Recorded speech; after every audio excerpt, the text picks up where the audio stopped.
Okay, so resolutions for 2017. Let's see, page 25, 26. Here we go.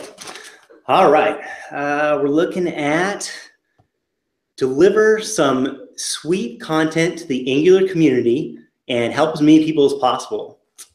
Sounds good? Let's kick this bad boy off and get started here.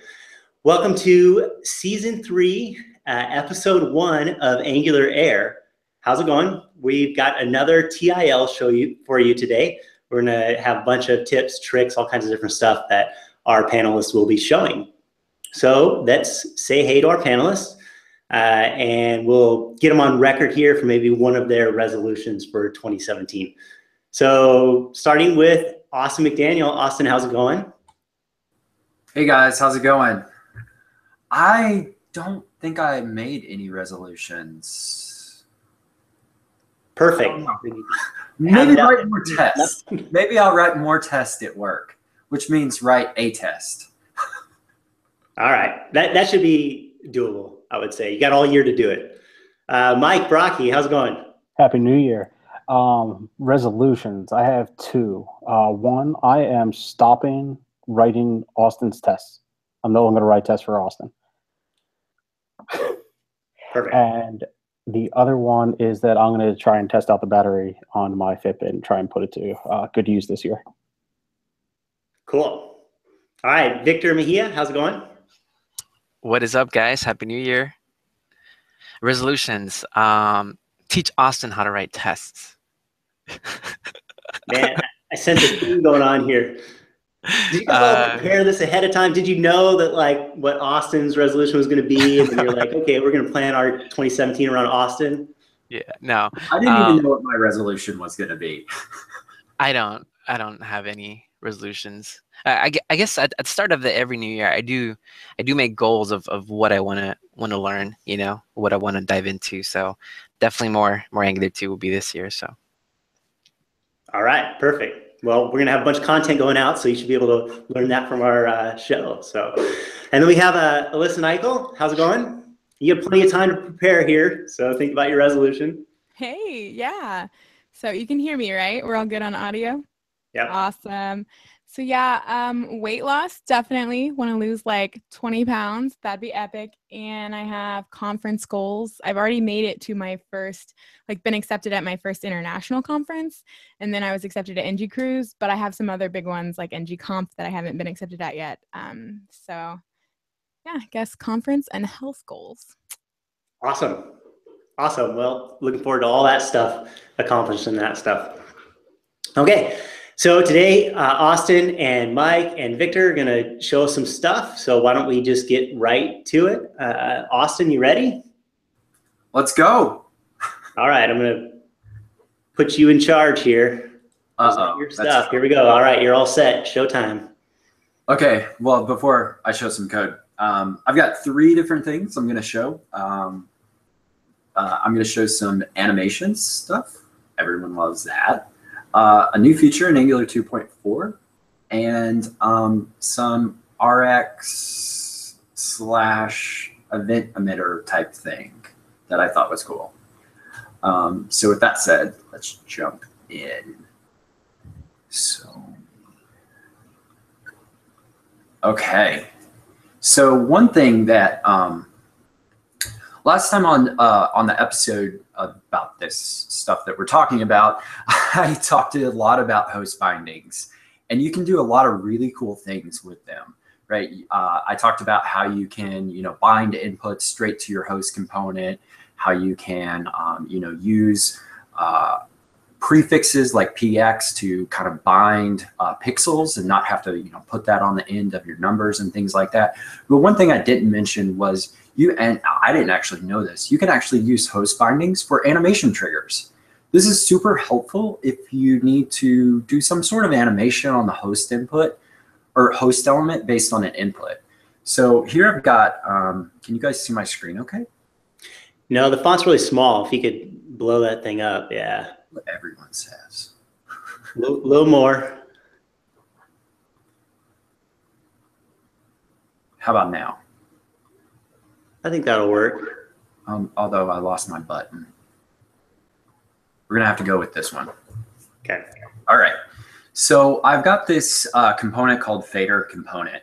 Super clever name, I know. And then I use it in my application component. So I've actually got a button, and when the user clicks the button, I'm going to set the visibility to shown. And that's my little button right here where it says show name. And then my fader component, I just say my fader, and I say visibility equals visibility. And by default down here, it's hidden. So down here, up here in my fader component, I actually have an input called the visibility. And then I use the host binding decorator to bind the visibility trigger to that input. And then up here in animations, I simply say, I've got a visibility change trigger. And when the state is shown, I want to set the opacity. When it's hidden, I want to set it to none. And I want to have, any transition that happens, right? So anything to anything, I want to animate it for 5 seconds. Super, super cool. Now I can click show name, and you can see it kind of animated in real briefly there. So this is really, I see a lot of examples on the internet of people using animations and all this type of stuff, but I don't see anyone really using the host binding on an animation, component on its host there. So I thought that was pretty cool. It's something that I found when I was trying to animate some cool stuff, and wanted to share. Do you know if you can put multiple there? Can you put multiple somewhere else? No, like can you do multiple, like instead of just visibility changed, if I wanted to do like color change too or something, like can you put multiple there or not really? Yeah, I'm sure you can with like the, inside the trigger, you can, define all the different types of states. So I could change it. Let's not get crazy here, but we'll do a little bit of live coding. So, so I'll have a shown state here, and then when the state change, or when the shown state's triggered, not only will I set the opacity, but I also set the color. Let's see if this works.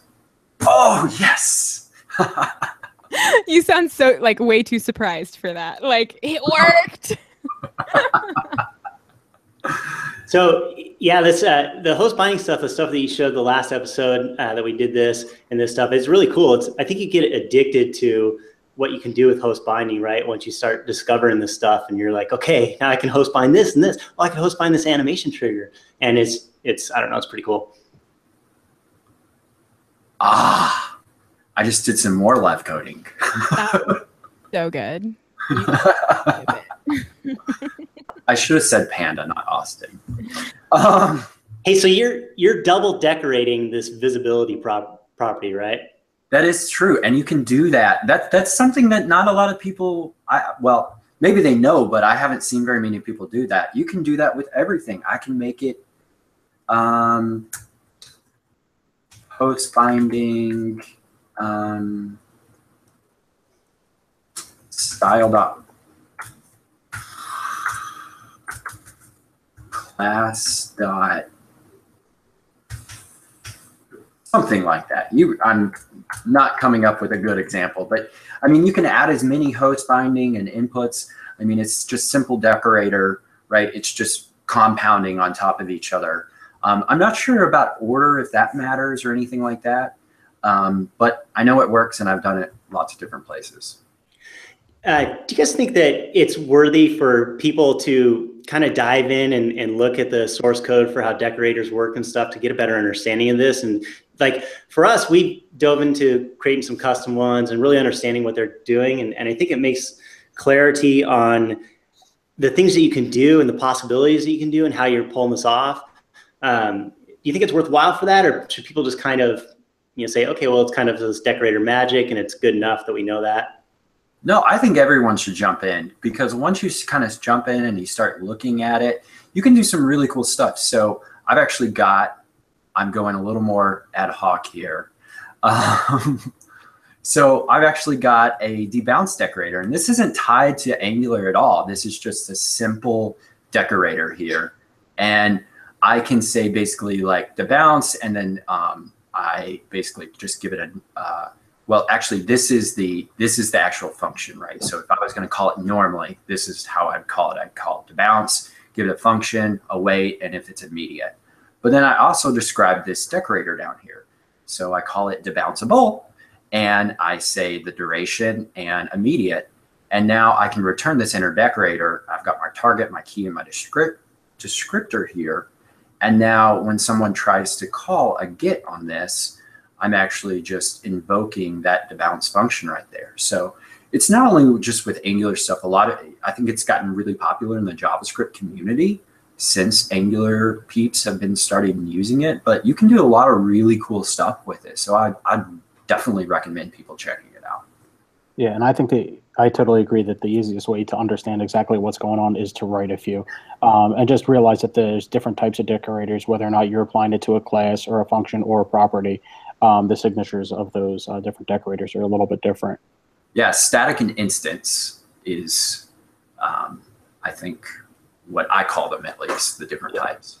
I went through and when I first was playing with them, what I did is I also created snippets to be able to create them quickly as well, to be able to just be able to recall those. I think to go back to like the original question though, I don't think it's necessary to go and like understand exactly what's happening behind the scenes. And I think sometimes that can be really daunting to people who are just learning parts of this or all of it, to be overwhelmed by the need to understand everything. And I think really if you can just get into it in any way, that's better than, oh, I don't understand how a decorator is working behind the scenes. Like that's fine. And I don't think that everyone is, I don't think everyone's brain is wired, honestly, to go through source code. And I think that's okay. I think there are good developers that are in both fields. So True dat. True dat.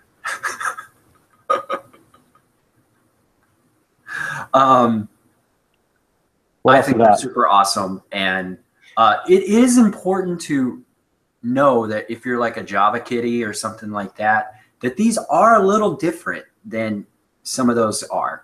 Same kind of concepts, but they have a little bit different of like side effects and things that you can do with them. So if you think you're a hotshot Java guy and you're getting into JavaScript and Angular and you are like, oh, this is just like the same thing, you should check out the little differences there, because I even fell, short when I started thinking about them with, some .NET C# background myself.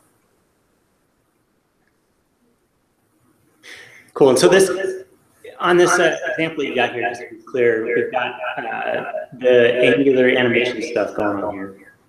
That's correct. And this is a domain-specific language kind of API for using the Angular animation, right? And that's why we got the @visibility change in terms of your text string that you got there for host binding. Yeah, and in terms of like decorators, this is just an argument to a function, right? You can actually do this. Let's not get too crazy here. You can actually do this in the host binding stuff too.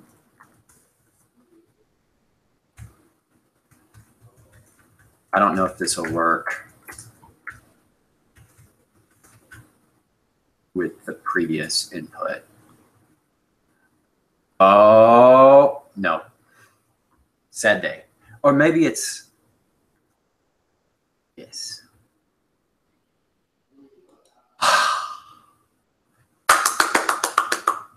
woohoo! Okay, I loved that. Yay! I don't know. Anytime you show more than one way of doing something, I'm like, I hadn't prepared for that, so I'm a little excited that I was actually able to pull it off. Okay, let's move on. So something new that landed in 2.4, and I think, well, what are you guys saying? Distracted me. Something new that landed in Angular 2.4 is component inheritance. And for most, it's not really that great. It's not really that necessary. And maybe you thought you could do it before and it kind of worked before, but it didn't really work before. But if you're getting a little, you're starting to build some, pretty complex components and you don't want to copy and paste like logic that's very, very, very, very similar all over the place. In Angular 2.4, against a lot of negative feedback, they actually introduced it, and I'm super happy about it because I was able to remove a lot of code. That's not the one. So here I've got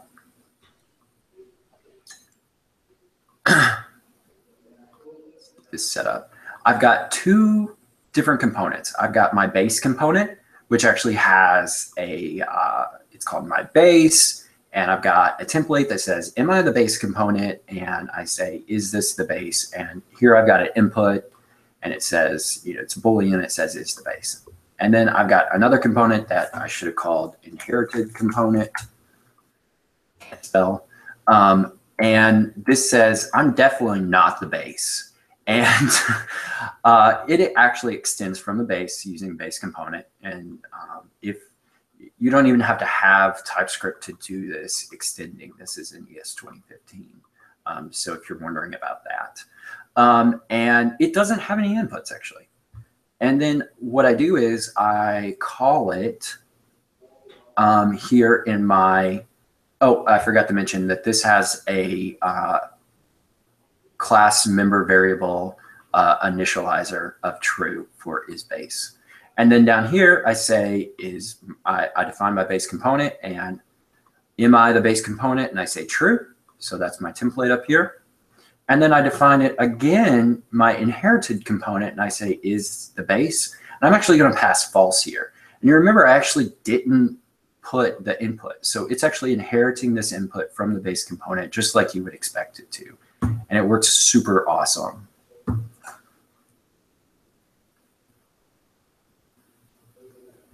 Exciting. So that allows you to carry in the input as a class property. What about the properties of the component decorator?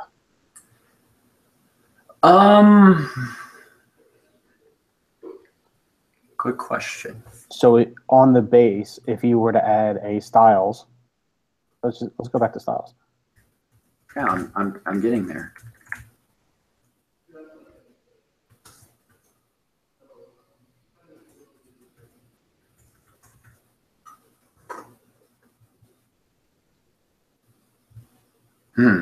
My live coding is not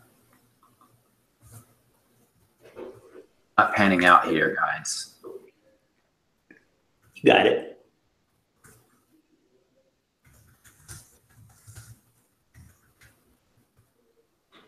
Oh, maybe because this is not block. Yeah, you gotta, yeah. Let's do color. There we go. There we go. So obviously, to answer your question, no. Decorator metadata for the component is not passed on, which actually kind of makes sense if you kind of think about it, right? Because I'm explicitly decorating these differently. Now hold on, because this is a style thing that probably scoped with the ID, with the shim. So maybe you want to try something that's not style to see if it's inherited and passed on. Like what? Yeah, like setting the view encapsulation to none, right? That would require me knowing how to type. That's also an extra import. You guys are lucky. No, we're good. We're good. We're good. Yeah. No. Yeah, just cool, man. No, here we go. But you still have another demo, and we've got a few things to show too. Is that what you wanted to see? Oh, and then let's do styles. I want to get, is it an array? Yeah. Color yellow. Yeah, but I think this is just going to bleed. Actually, it won't because they're not children. Huh. Well, that's fun. Moving on. So the last thing that I have to show is event emitter teardown. So event emitters are one of my favorite things in Angular 2. Pre-Angular 2, I had a little bit of React, and I actually ported the event emitter from Node.js and used that. So when I saw that Angular 2 actually had that out of the box. I was super excited. And event emitters actually inherit a little bit from RX, but they also provide an adapter to make it work to the observable spec. I don't know what that means. That's just what the documentation says. But one thing that always plagues us is leaky event emitters, you know, in every language, right? Like I always bind stuff, I forget to unbind it.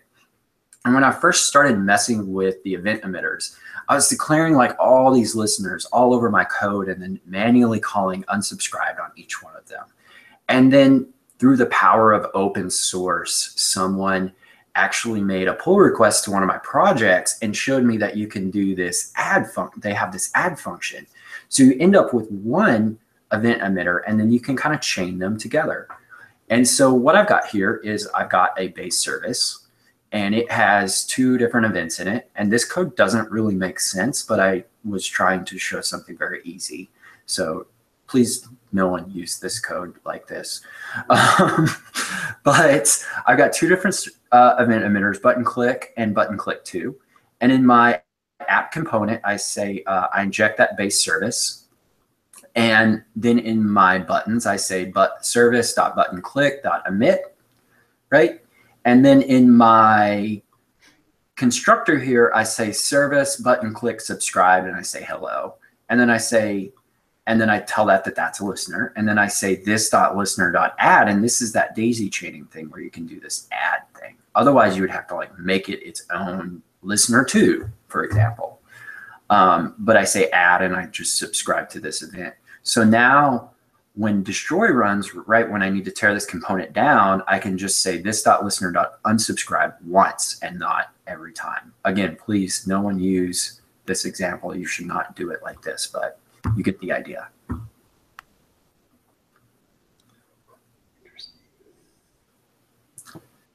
Just letting this digest here, okay? Did you guys know this? Know about that? No, but I also have not been using any of the event emitters internally within a component. Yeah, I didn't. They're all, everything that I've been doing is emitting outside of itself. Gotcha. I like this pattern. This is like event-oriented architecture, like 101, where you have events and you're subscribing and that type of stuff. So I actually use this in services some, where if I have a service that I need to inject into a bunch of different places and they all need to know about updates, it's kind of like that pub sub type model there, where I can actually emit different events, right? So if I have some type of action where something changed, I might want to emit an event to everyone that, you know, every component that might care about that. And I don't know if that's an anti-pattern, but it looks cool. Cool. All right. Good stuff. Okay. Thanks, Austin. Are we ready? Victor, are you ready?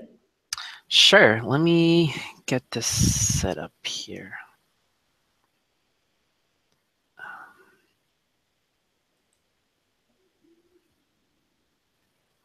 Can you guys see my screen? Yes. Yep. By the way, everyone, since I had to do live coding, I'm going to make you guys do live coding. No, man. Okay, cool. Let me see. So the first little tidbit that I have is on testing components with services that have async action. So he's like we have this. He's like I'm sorry? You can like see the future. You knew that I was gonna say that I don't write tests. Yeah, I love testing code. So I'm a big advocate here at work for testing. So we have a basic API service injecting the HTTP service, and I'm not using you know, the actually I don't need this here. I left that out, but I'm actually using the fetch API, which just getting some products, and it's returning a promise here, right? And I'm using the API service on any on init. It's making a call to that. Now, when testing this, right, I actually like to completely replace what's to be tested with like a mock class. So here's what my mock class has: the exact same and return a promise that immediately resolves with an array of products. And I'm telling it to, when it's expecting API service, use actually my mock API class. So how do we how would we actually go about and testing this, right? So first thing I always like to do is make sure that the calls to the API service are actually getting made, right? So you can spy on our component API service. Specific method is products here. And since I'm replacing the service, I actually wanted to make a call, right? And then let me call the ng on init function on my component, and then I can say expect this function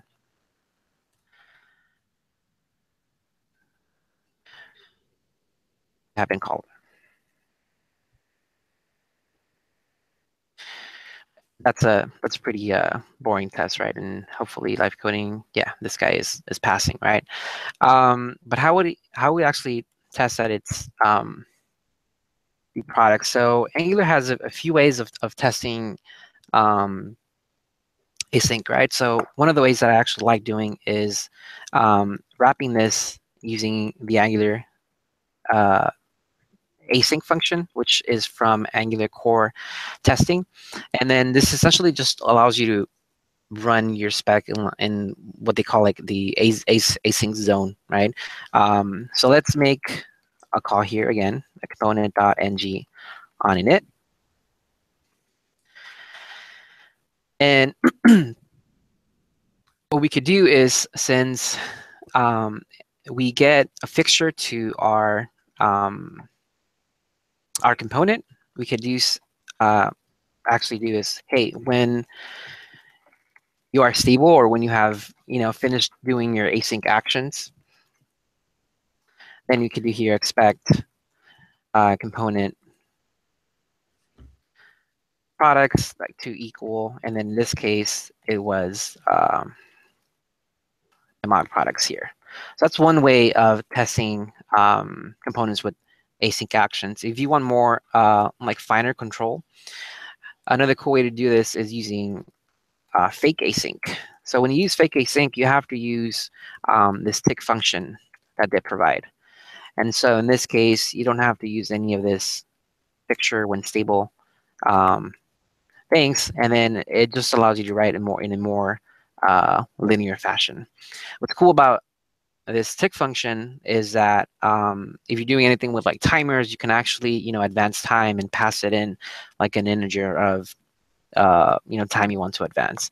But some prefer others. This one's pretty cool because it's async code, but you're testing it in more linear fashion. So yeah, so that's the first little tidbit that I wanted to share.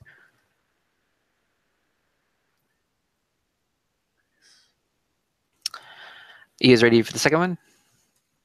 Yeah. So then the async stuff, that's all. I mean, that's all part of the test, like you said, part of the Angular test module. Yep. That's all in the Angular core testing. Where the test bed and async, fake, async, and tick function lives. So cool. Yep. Cool. So this second one is, so sometimes in my app, I want to make multiple requests, but I want to know when all of them have finished, right? So here I'm using the Star Wars API. I have two functions, get vehicles and then get planets. And when the app component is created, I call this function get data, right? And then right now, as you can see, I'm making two separate calls And there's a slight delay, but for whatever reason, say there's a delay in one of the calls, right? And you just want to know when both of these are done. So one way you could do, introduce like state variables, in this case, you would have two variables, and then say, when this one is done and when this one is done, then that means that, both of these are done. But there's actually a cool operator called fork join. And here you're just passing in a list of observables. So in this case, will be get vehicles, and then planets. We do a subscribe, and our data instead now is going to be the array of these responses, right? So in this case, we can use some cool array destructuring, and then equals data. And we should get the exact same thing if my live coding didn't bomb. So what am I doing wrong here?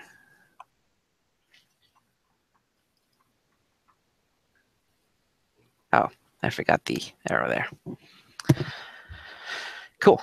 And so this won't be set unless both of these emit a value, right? So it's kind of akin to the promise that all, right? Where you pass in an array of promises. Essentially kind of the same thing there, but that's another handy operator that that I've been using lately. It's cool. So we got a couple things going on here, right? Maybe we can talk about each of these things. I mean, obviously we got this, the fork join happening. And in this case where like use cases, right? Like you're going to have this component that's going to be this, kind of decision-making component that has to load up multiple pieces of data that you maybe have in this, like in this case, this service that says it has a way to get vehicles, to get planets, they're their own isolated chunk of code, yet you really want this component to kind of pull it all together and display it, right?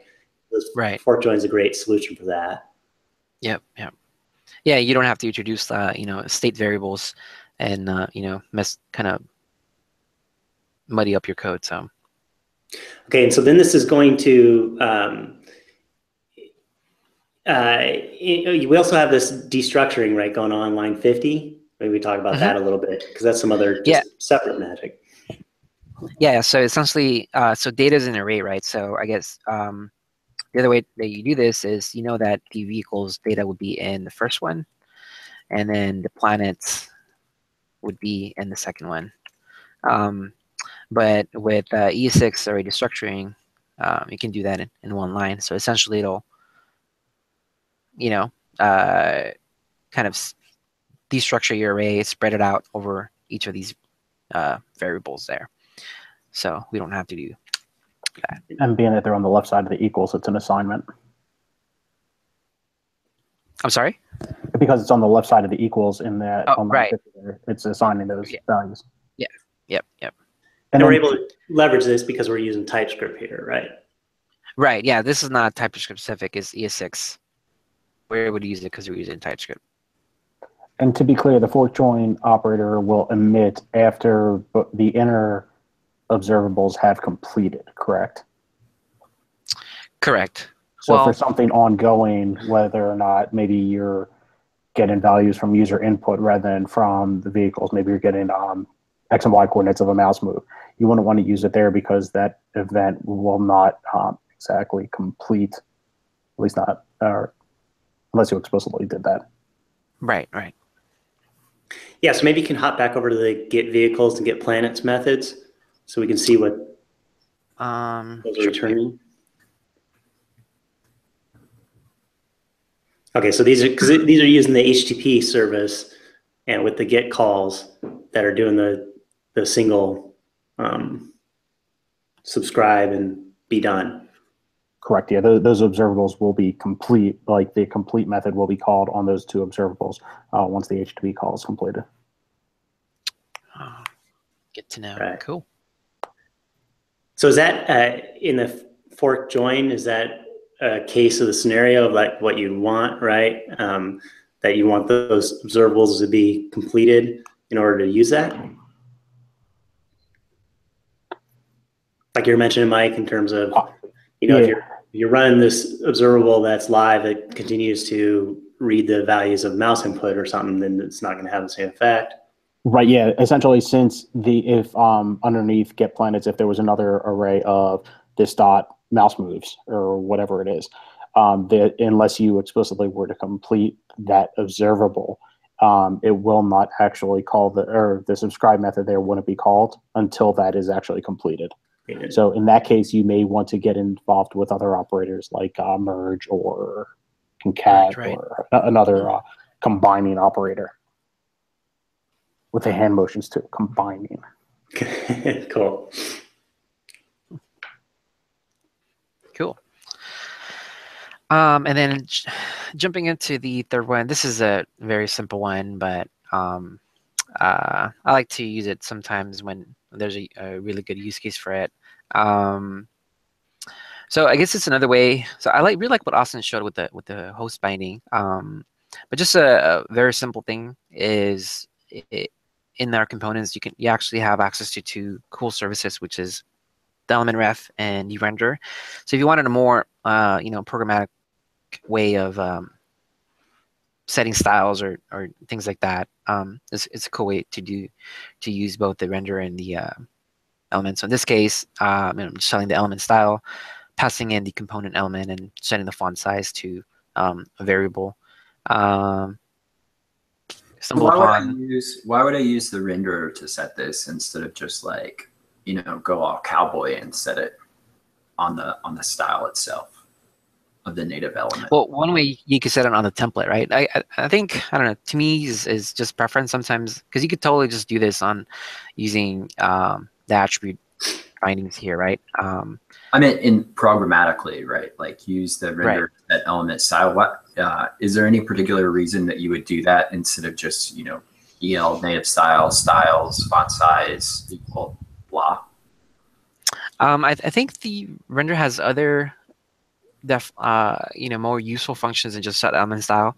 I guess this is more of a contrived example, right? But it does have some other I think, and correct me if I'm wrong, I think doing it the other way isn't AOT-able. I think you have to do it through the renderer in order to do that, but I could be wrong there. Interesting. Yeah, I don't know, honestly, so. I think we ended up having to do that recently to work with some third-party code that we were using for like a scroll bar or something like that, and we had to utilize the renderer to get to the native element and do some stuff. I can't remember what it was though, so I guess it's not very helpful. Yeah. But I think maybe with some third-party markup that we needed to use and access and do some stuff. Right. So yeah, just another way to do things. Lots of ways to do a lot of stuff. So cool. Cool. Yeah, that is it for me. Okay. Thanks, Victor. Yeah. All right, Mike.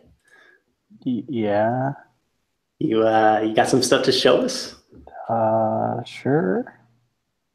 All right, you're presenting. I'm presenting. All right. Nobody wants to look at me, so here, let's go and take a look at this. Everybody can see this. Is that good size-wise? Can't see anything. I see darkness. You don't see my text? Oh, okay, yeah. Oh, there we go. Okay. I think the renderer also does, I think it's web services safe too. I think that's another reason. Sorry. Oh, sorry, not available. Anyway, clear my screen. So what I want to show is, go figure, I want to show a few things with the CLI. So the first thing is a lot of people have wanted to use Yarn instead of NPM as their NPM client. So I'm just going to create a new project, and we'll just call this ngAir, just because we need a few more NGs in here.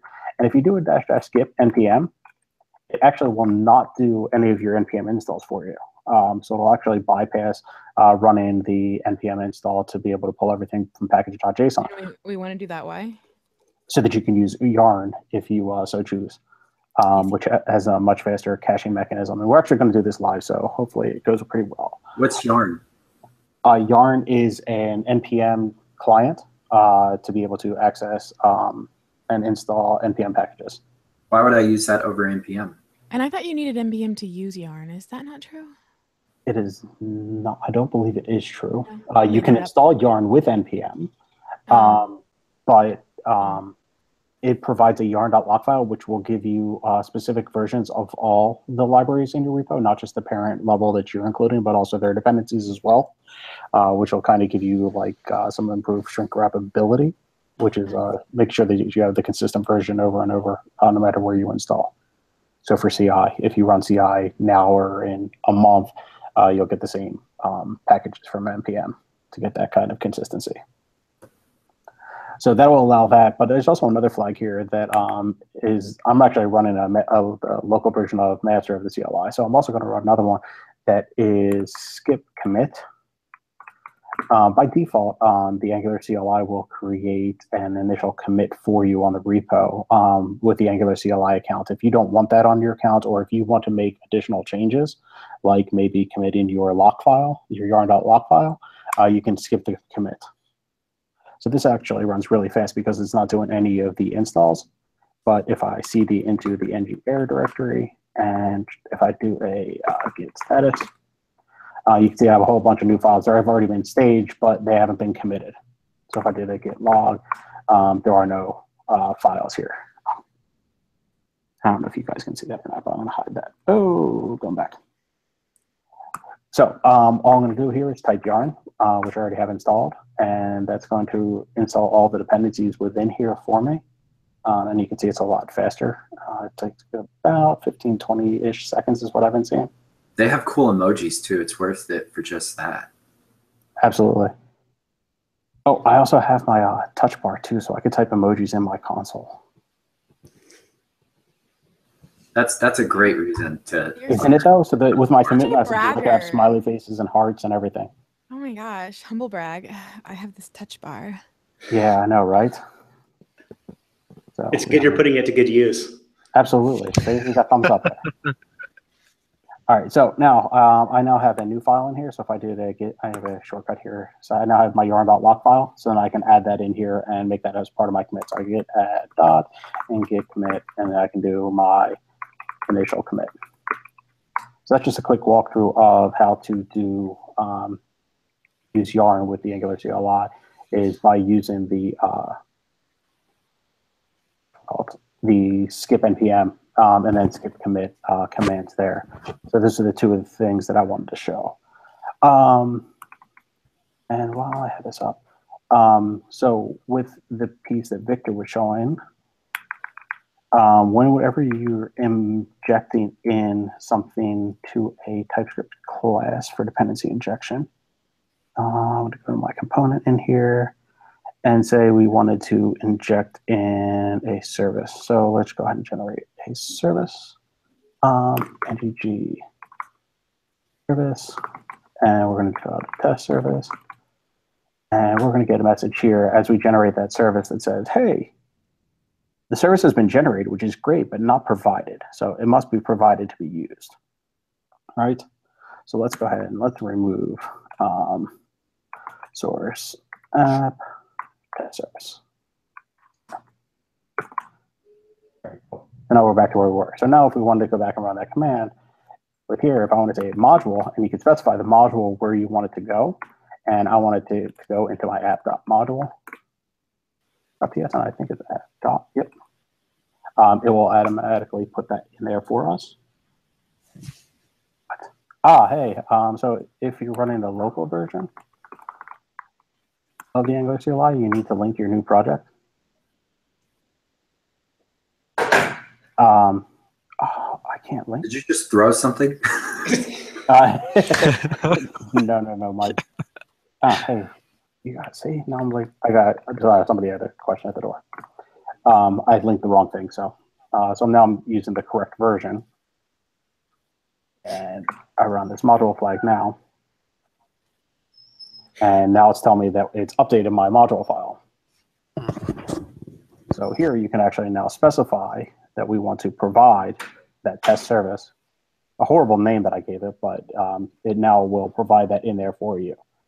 And what that allows you to do is not only to provide services now, but also for anything else. So if you're generating a component and it's in a feature folder, but maybe you want that to be in a shared module that directories up, you can specify that directory as well, or that module file, so that you have a little bit more granular control over where your generated items are declared or provided. Hey, so is this an issue with the fact that you're doing yarn here, that you didn't get that link? Because doesn't npm, when you npm install, set up those links for you so you wouldn't have to do that step? And this was a result of that is only a result of the fact that I'm running a local version of master. Otherwise, it would be using the version of Angular CLI that I have in package.json. So it's a change that's coming, because before when I would generate components, I would automatically insert to the ng module, right? Yeah. So the rule is that it would go up its directory chain until it found or a module file and or in a directory, and it was the only module file. Gotcha. Okay. So now you have a little bit finer control. And also, as of right now, that's currently working off of a file name. So anything that ended in .module.ts is what it looks inside of. But that is going to change to actually look for files that have ng module used in the abstract syntax tree.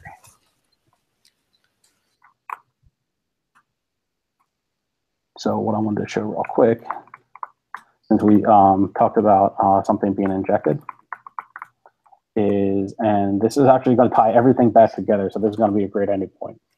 At least I hope it is.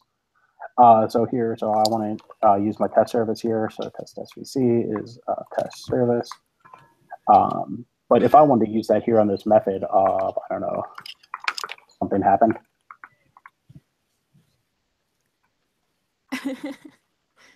So if I wanted to use that in here, right? If I want to use this test service, whatever. If I want to use that, it's not available. So I've seen just about everybody put this as public.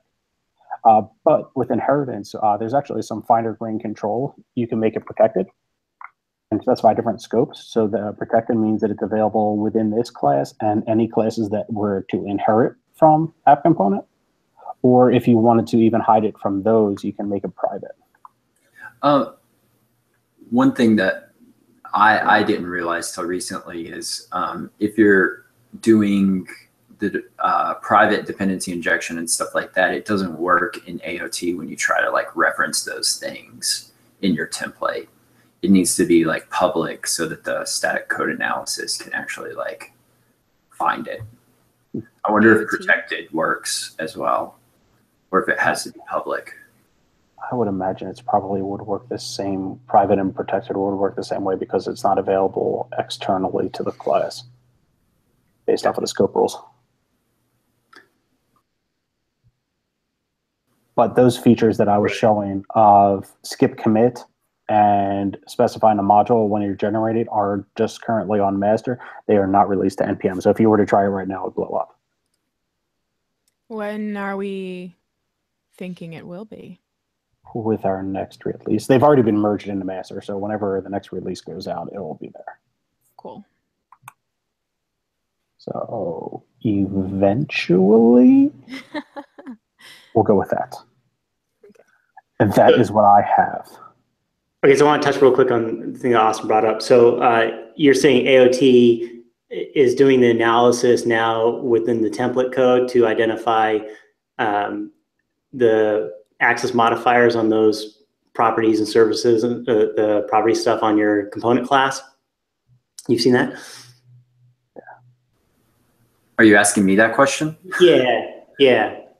So just so we can clarify to people that like that's because before if that's something new with the AOT analysis, right? Before, like right now, if you're not doing that, you could set that thing as protected or private, but the template would still have access to it because it's just JavaScript under the hood and they're all public, right? But you're saying in AOT, when AOT is run and does its analysis, it will flag almost just like TypeScript's running its build and transpile and would tell you, hey, you're trying to use something that's protected. Yeah, I'm not sure about protected. I know it is for private though. I've got some feedback from people on some of our projects that we built where they have logged bugs that it doesn't work because of it's being private. So I do know that because I was such a little good programmer and made everything like scoped perfect and everything like that. And then I had to go and remove it all. It's like sad day.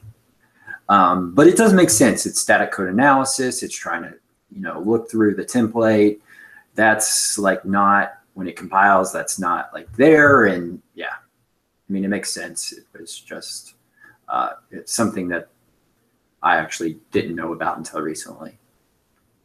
And I was more asking Mike rather than trying to tell people about it. To be honest, I'm not certain how that analysis needs to look in there. I mean, it makes sense if it needs to look into the class. The TypeScript would prevent it from gaining access if it's not public. I've seen that with a few other things. I've defined a few types that I wasn't exporting just because I was using it internally within a class of mine. Austin, you okay? You're kind of staring at the screen.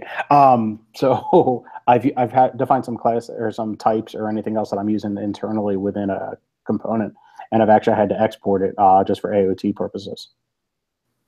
Yeah, we should do a whole thing on AOT.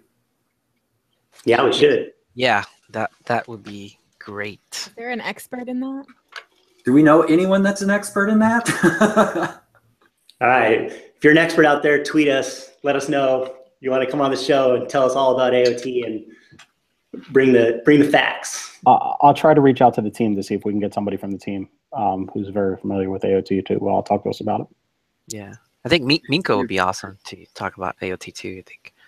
Look at you, Mr. Big Shot, with your connections. I was actually going to go through you, Austin. No, that's why we got Mike here, dude. It's so he can fix the CLI stuff and then reach out and get a hold of people for us. And some other stuff too. Cool. Yeah, like his cool broccoli. The only reason I feel like I'm around is because of my panda hat. And somebody likes your bike in the background, so that's a plus too.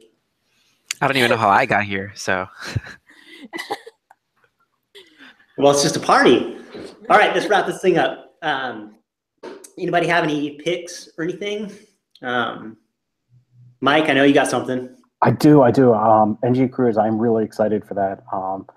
Getting information put together. Going to take my wife as well. Looking forward to going and having a good time out on a cruise ship, talking about Angular. I mean, drinks, sun, boat, Angular. It's going to be so epic. All you guys are going, right? Justin, Alyssa, Mike. You guys Yeah, are we kind of have to be there, the three of us, right? I mean, unless they want to put like a TV up on the stage and I just like put the mic close to the TV, that might work. I don't know. Not sure how the Wi-Fi is, but maybe. maybe we could do a show from the boat. Oh, we'll definitely need to do that for sure. So we'll do an episode from the boat. But yeah, our presentations. Yeah, we could do a Max Headroom presentation. I don't know. That's probably an old reference. People don't understand what that is. But the TV with just our heads. No, I don't know. But anyways, the three of us are presenting there. So yeah, definitely get on the boat. We're actually going to have a show here, I think at the end of January, where Tracy and Joe are going to come on the show, and we're going to talk about all the stuff they had to do to prep for that and how to host a conference on a cruise. So they're going to be joining us to talk about that here in a few weeks. Cool, NG Cruise. Sign up for it. I don't know if they're still selling tickets or not. I think so. I think so. I think early bird may have just expired or is about to. For sure. They're definitely still selling. Yeah, you can get on the boat. Find a way on the boat. Get on the boat. All right, anybody else got anything? I got a pick. I just picked up this book. It's from Pragmatic Programmers, Test Driving JavaScript Applications. So gonna read that this month. So I'll report, see how it went, how I liked it. So maybe we need to get a copy sent to Austin. Yeah, I'll sign it and ship it to him. So Austin, Alyssa, you guys got anything? Yeah, I've got a pick. It's a book I'm also starting. I just got it mailed to me. It's I don't know if you guys have ever done the event apart stuff. This is like a book apart. I've always been a long time Jeffrey Zeldman fan, so obviously I would know about his company. But this one's called Demystifying Public Speaking. And usually they're like about certain languages, like you can get an HTML one or a CSS one or a JavaScript one, but this one is specifically about public speaking. So I know it's going to be epic. They're really thin, which is like the entire point of their series, is because they think a lot of books have a bunch of cruft and stuff that's not actually necessary. So they really try to get down to the point. So I'm excited. It should be a good read. But yeah, if you're into public speaking at all, I definitely suggest it without even reading it, because I trust this company so much. So yeah. Cool. I have just a quick one. We're off for the holidays, and I was poking around and I noticed that Facebook has actually dropped Carmel, which is a VR browser, and they brought React VR framework out. So I know that's not Angular based, but it's something really cool. I'm really big into the VR and AR stuff and with web technologies, and I'm really excited that those guys are embracing it a lot. And you should definitely check it out if you've got an Oculus or you started playing with web VR or anything like that. It's super cool. Cool. Well, I know you're totally into that VR stuff. Maybe you can become our Angular community champion on VR and Angular, so we can talk about that. Actually, I was just experimenting this weekend, and I'm trying to come up with a Angular library that will let you compose WebGL components using Angular syntax, but not actually render it. And I think I figured out the way. Jeff Cross, I was actually tweeting to him, and he, those guys put together like an in-memory renderer, so you can actually override the render and make it actually not render anything, which is what you want. And then you can, then you don't have the payload hit of hitting the DOM to render nothing, and you can build composable UIs with it. I'll let you know how that goes. Yeah, let us know. That sounds pretty sweet. Cool. All right, I only have one pick, and I don't know if anybody who's into anime has seen that Full Metal Alchemist is having a live action movie being made in Japan. And so there's a teaser trailer out for that. So it's one of my favorite anime series, that along with Ghost in the Shell, which is also getting live action. And I'm a little nervous about both of them, but we'll see how they go. So. I forgot, I do have one pick. It's a personal plug. I wrote a sweet article this weekend on my story from migrating from Angular 1 to Angular 2, all the different approaches and what I ended up on, and just all the gotchas that you need to check out. I'll post the link up for everyone if you're interested in that. Cool. Sounds good. All right. Well, next week we're going to be talking about discovering Angular content. We're going to kind of cover and go over like the different ways that we go and find stuff, from Twitter to blog posts to like the blog post that Austin just mentioned, and all kinds of different stuff. So better ways and ways that we discover and track down content to follow on Angular. And then after that, we're going to have a show on RxJS. Ben Lesh is going to be joining us, and a bunch of other content coming down the pipe. I've got some animation stuff, all kinds of different stuff. So stay tuned. All right. Thanks, everybody. It was good. See you next week. See you guys. Happy New Year.